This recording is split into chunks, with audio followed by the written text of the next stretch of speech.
السلام علیکم۔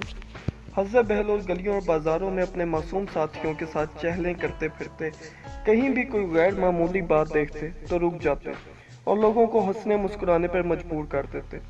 ایک دن اپنے معصوم دوستوں کے ساتھ بھاگے جا رہے تھے کہ انہوں نے سارے بازار مجمع لگا ہوا دیکھا۔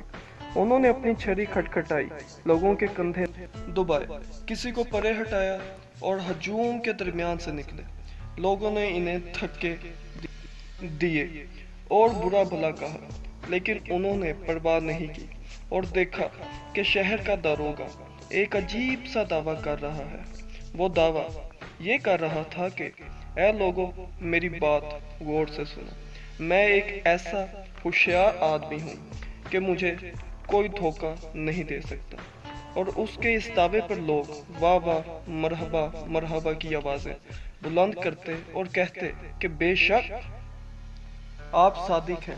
اتنے میں حضرت بہلول نے اپنی چھری زمین پر ماری اور کہا، داروغہ جی، مجھے بھی کچھ کہنے کی اجازت ہے۔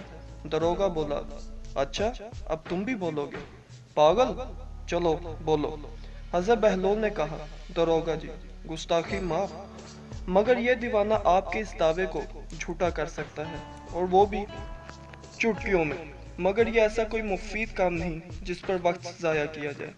اتنے میں ہجوم سے آواز آئی، اس کی شکل دیکھو اور دعویٰ دیکھو۔ او دیوانے، داروغہ صاحب کے سامنے تیری کیا حقیقت؟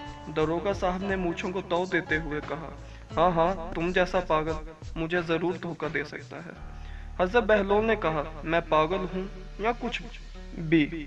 اگر مجھے اس وقت ضروری کام نہ ہوتا تو اسی وقت ایسا جھانسا دیتا کہ آپ اور آپ کے چمچے ہمیشہ یاد رکھتے۔ داروغہ نے کہا، تمہیں جلدی ہے، مجھے نہیں، میں یہاں ہی ہوں۔ تم اپنا کام کر رہو اور اپنا دعویٰ سچ کر کے دکھاؤ۔ حضرت بہلول عجلت میں یہ کہتے ہوئے چل دیے کہ آپ یہیں میرا انتظار کیجیے گا۔ بس کیا اور آیا۔ بس تو داروغہ غرور میں آ کر اپنی مونچھوں کو تو دینے لگ گیا۔ اس کے خوشامدی بھی خوشامد کرنے میں لگ گیا۔ کافی دیر گزری تو حضرت بہلول نہیں آئے۔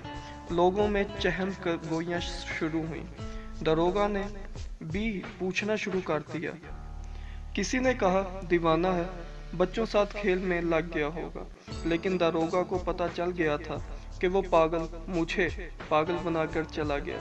داروغہ بھی یہ کہتے ہوئے وہاں سے چل دیا کہ یہ پہلی بار تھا کہ مجھے کسی نے دھوکہ دیا۔